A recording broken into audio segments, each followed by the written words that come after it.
Hi friends, காலையில் எழுந்து கோலம் போட்ட கையோட டெய்லியுமே நான் என்னோட செடிகள்லாம் பார்க்க போயிடுவேன். நர்சரியிலேருந்து வாங்கிட்டு வந்த ரோஸ் செடியில் அழகான பூ பூத்திருந்தது. சரின்னு சொல்லிட்டு இதை ரீபாட்டிங் பண்ணலான்னு சொல்லிட்டு வேற ஒரு பாட்டில் மாற்றி வச்சேன். மாற்றி வச்ச 2 நாளில் பார்த்திங்கன்னா என்னோட இலையெல்லாம் இதே மாதிரி கருகிருச்சுங்க. அப்புறம் ஒரு 2 வாரம் வெயிட் பண்ணாங்க. வெயிட் பண்ண கேப்பில் எனக்கு பார்த்திங்கன்னா இந்த மாதிரி அழகான துளிர் வந்துச்சு.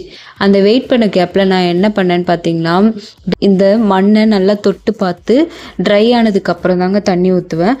அப்புறம் இதுக்கு என்ன உரம் கொடுத்தேன்னா, வெங்காயத்தோல், பூண்டுத்தோல், வாழைப்பழத்தோல் இது எல்லாத்தையும் தண்ணியில் போட்டு ஊற வச்சு அந்த தண்ணியை தான் நான் செடிக்கு கொடுத்துட்ருந்தேன். இப்போ பார்த்தீங்கன்னா நல்ல இந்த செடி ஃபுல்லாகவுமே துளிர் வந்துருச்சுங்க. அடுத்து இதே மாதிரி நான் பட்டன் ரோஸ் நட்டு வச்சு ஒரு 2 டேஸ் தான் ஆகுது. இதோட ரிசல்ட் என்னன்னு பார்ப்போம். நர்சரிலேருந்து வாங்கிட்டு வந்தப்போ பார்த்தீங்கன்னா இதில் நிறைய மொட்டுக்கள் இருந்துச்சு. இப்போயும் நிறைய மொட்டுக்கள் இருக்குது. வெயிட் பண்ணி தாங்க பார்க்கணும் எப்படி வருதுன்னு சொல்லிட்டு.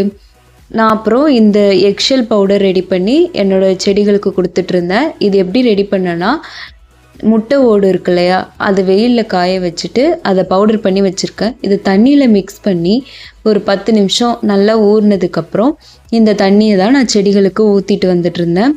இப்போ பார்த்திங்கன்னா செடி ஃபுல்லாக நல்ல புத்தம் புது இலைகள் நல்லா வந்திருக்கு.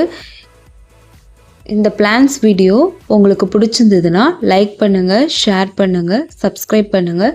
Tata, bye bye.